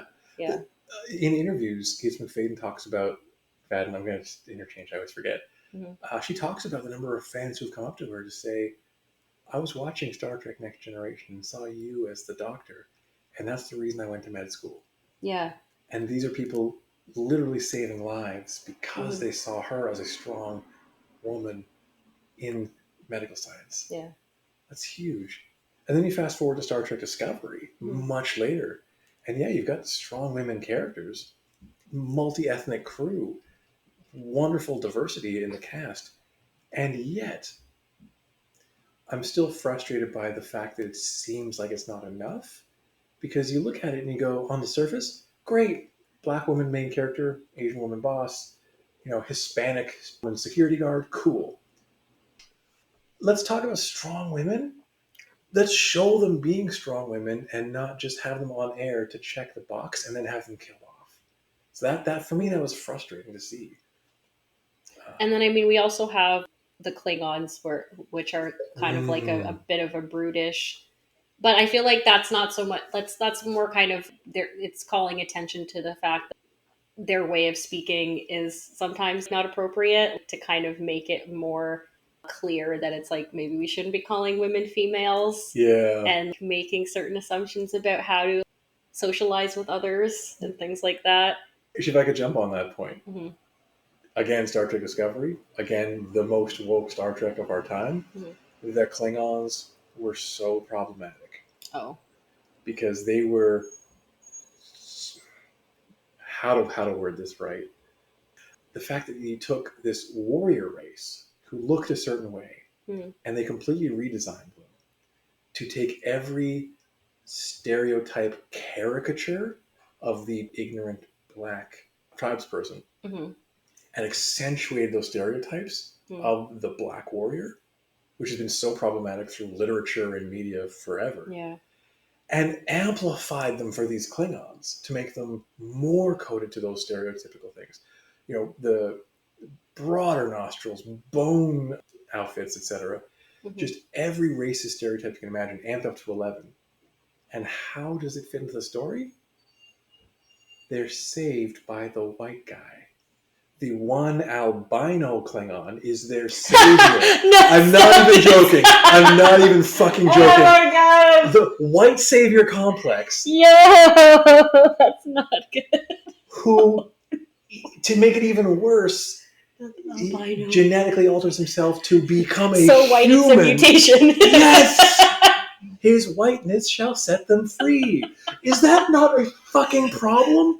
You've got this species who are coded as the worst racist black stereotypes, and they're going to be saved by the white guy. The whitest Klingon. The white is like he had that bleach. He'd been doing that Jamaican bleaching treatment, skin bleaching. Fuck. It's just so bad. It's just so bad. Oh no. And so the fandom, rightfully so, complains about things like this. About like this. These are racist stereotypes. While at the same time, some of the fandom is literally racist, going, "How black woman lead character? This is woke bullshit." It's like she's just another character. But I find that happens so much less in Star Trek, and maybe that's because there was that representation from the start. But I don't know. Like my research, I found that there's a lot more tolerance and diversity of the fans compared to like Star Wars. There's just Star Wars or some other franchises. Yeah, I can see that, and I could hypothesize it's because Star Trek and Star Wars, to me, just opinion, not stating fact. One is science fiction using stories about the fantastical future to hold a mirror up to modern society and our current problems and discuss the morality of those current philosophical and political problems. Racism, sexism, misogyny, transphobia, etc. Yeah. Since its founding. Whereas Star Wars is more space fantasy, more space wizards, magic. It's able to tell a story of heroes overcoming evil adversity, which to me are two separate types of fantasy worlds. One which is, how can we make today's world better by looking at it through the lens of sci-fi? Whereas the other one is, isn't it cool that you at home are the chosen one? You are the mystical, foretold hero who will overcome the evil that is so obvious. That's such a good equation for a movie. Like, how many times have we seen this? Someone once did a side-by-side comparison, this table of like 30 or 40 points comparing Luke Skywalker and Star Wars to Harry Potter in the Harry Potter series, and how they were identical stories, and how it was a straight ripoff. Joanne, we saw what you did. Fuck TERFs. Wait a second, she's not a feminist. And plagiarizers. Fuck plagiarizing, J.K. Rowling. Fuck you, you transphobic, ignorant piece of shit. And you have black mold in your house. We saw it. Slowly going crazy for the black mold. Slowly going crazy. Love it. So I have a few questions for you. Sure. So you have been to a Star Trek convention? I've been to many nerd conventions that have Star Trek components. Oh, okay. Like Comic-Con, Fan Expo. Okay. I don't think I've been to a Star Trek specific convention. Okay. And did you dress up? And who did you dress up as? So I've had several different outfits. There was one, I just walked around shirtless because I got this TNG Star Trek tattoo. I put a shirt on very quickly soon after. It's only this shirt for 10 minutes. I dressed up as just a Star Trek uniform. I made my own uniform, really low budget, like just cutting up a couple of shirts, safety pinning them together. For anyone in the know, the Star Trek DS9 era, red shirt, black top. Anyway, there's photos on Instagram probably. Cool. Is there a Star Trek religion that you know of? Oh, like here today in our real world? Yes. I assume within the different characters they have some sort of, I think we touched on the Vulcans briefly. They're sort of, I don't know, some sort of religious, but I guess ritualistic. I would describe it as more ritualistic and spiritual than religious per se. But totally. Because I know that like Jedi is officially recognized as a religion in like Australia and maybe some other places. Amazing. So I was just curious. I never ever thought to look up but maybe they don't have. So while Star Trek, you're right, does have a lot of religions across the cultures in Star Trek, here in the real world, I'm not aware of any other than there are people who dress up and live as Klingons, wear the costumes, have the weapons, speak the language. Yeah, people seem to be very obsessed with Klingons. Yeah. And Klingons do have a very strong religion. In the Star Trek universe, the idea is they slew their own gods. Oh, okay. And the in-universe explanation that's been hinted at is that 1,000 years ago or whatever, before they became a spacefaring species, they were invaded by these aliens who tried to conquer their world, and they just destroyed them, killing this invading species, took their technology, took their weapons, took their everything, and just slaughtered them. And that's been passed down as a myth of them killing their gods. Okay, cool. And so the Klingon Jesus is a guy named Kalas. Okay. And the story is Kalas forged the first batleth, one of their like cool curved weapons. Their curved thing. Yeah. He forged. Yeah. Kalas forged the first batleth by taking a lock. I literally just googled Klingon Jesus. Amazing! And not Kalas? And this is the image that came up. Oh, you got to hold that up for the camera. That's gonna like look all weird, but so good.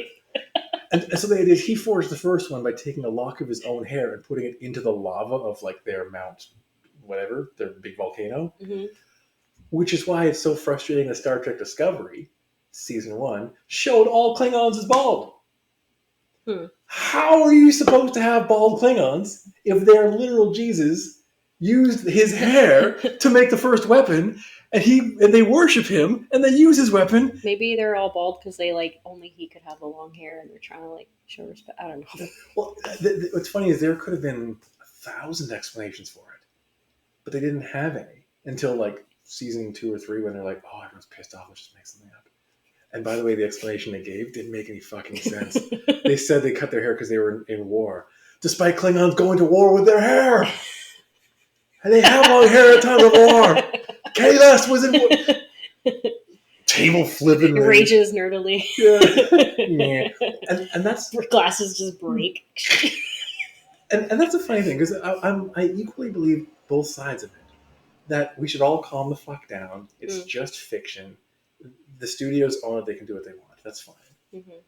But on the other side, when you've got all this lore and a cohesive fictional universe that people literally shape their lives around, that fandoms have found community and identity, career, friends and family through this shared lore, which is publicly available to learn, it feels like an insult and an attack on our very identities, when it's not that they change it, but they don't bother to learn what it is, and they just make it something. Not what is it and what can we change it into and tell that story. But let's just not even learn what it was and say it's a new thing and hope you just don't care. Mm-hmm. That's ignorance to me. That's tragic, and that's an insult to the literally millions of people who have spent literally decades of their lives dedicated to this franchise, who are owed better. And that's why Klingons should have had hair season 1 of Star Trek Discovery. And okay, what are my other 2 questions? What is your favorite series? Oh, I have 2 answers. Okay. For different reasons. I was born and raised Star Trek Next Generation, so it's literally and figuratively closest to my heart. Mm-hmm. I love that show. I'm thankful for how it shaped who I am as a person. The family memories I have watching that show every week, some of my best memories. So that's always going to be in that answer. Mm-hmm. But also, I think the best Star Trek is Deep Space Nine. It ushered in a whole new era of television, of long-form storytelling. There wasn't really any other season-long story arc shows on when it was on the air. Mm-hmm. It started off episodic and grew into hashtag no spoilers, but the Dominion War. Once the Dominion War started, multi-season long arcs. Mm-hmm. Whereas Next Generation had character development of, there's like tension between Picard and Crusher. Mm-hmm. There's Geordi and Data, they're friends. Mm-hmm. There's Worf, he's a loner, and sometimes he like whatever. Yeah. Not much character interaction. Deep Space Nine, it was this web of a community on screen. You had Sisko, whose mentor was now just his friend, Jadzia Dax, whose best friend was Major Kira. Mm-hmm. She ended up having a relationship with Worf, but there was this like tension with Julie Bashir. There was a tension between her best friend, Major Kira, as the first officer to Sisko, and the fact that he was the prophet for her religion. And so there was this, like, you're my boss, but you're also the prophet for my religion. You also don't believe in my religion. Tension. There was her romance with the security guard who was like, he flawed it, she didn't. He was also had his like cop and criminal relationship with Quark, the bar owner, right. who also. So it was all these interrelationships, and they all fed each other. It wasn't just these two are friends and these two are friends. It was this web of interrelationships. And it really built for a strong series. It wasn't just plot, explosion, aliens, done. It was who are we as people? And I felt that really gave a strong structure to the show. So nice. DS9 is, for me, top tier. DS9. Yeah. Yeah. Get And, that D. get the DS9. And all 9. Woo, sheesh. You want D's? 9. D's 9. What was my last question? Oh, have you ever met anyone in real life from any of the movies or TV shows? And if not, who would you want to meet the most? Oh. And why, I guess? That's a really good question. I struggling to remember because I've gone to a bunch of cons. I don't think I've met anyone. Like, I've met a lot of celebrities in my life. I met Danny Carey from Tool. I met Weird Al Yankovic a few times. He's awesome. I don't think I've met any celebrities from Star Trek. If I was to meet anyone, the fact that I got a like on my Instagram comment from both Nana Visitor, who plays Major Kira on DS9, and a like on my comment from Terry Farrell, who plays Jadzia Dax on DS9. Cool. I would probably go with Terry Farrell, who plays Jadzia Dax. I had a big crush on Jadzia Dax in my formative years, but also talking about strong women characters. She had 3 PhDs in various scientific fields, gambled, wrestled, huge nerd, but also could outdrink most of her friends.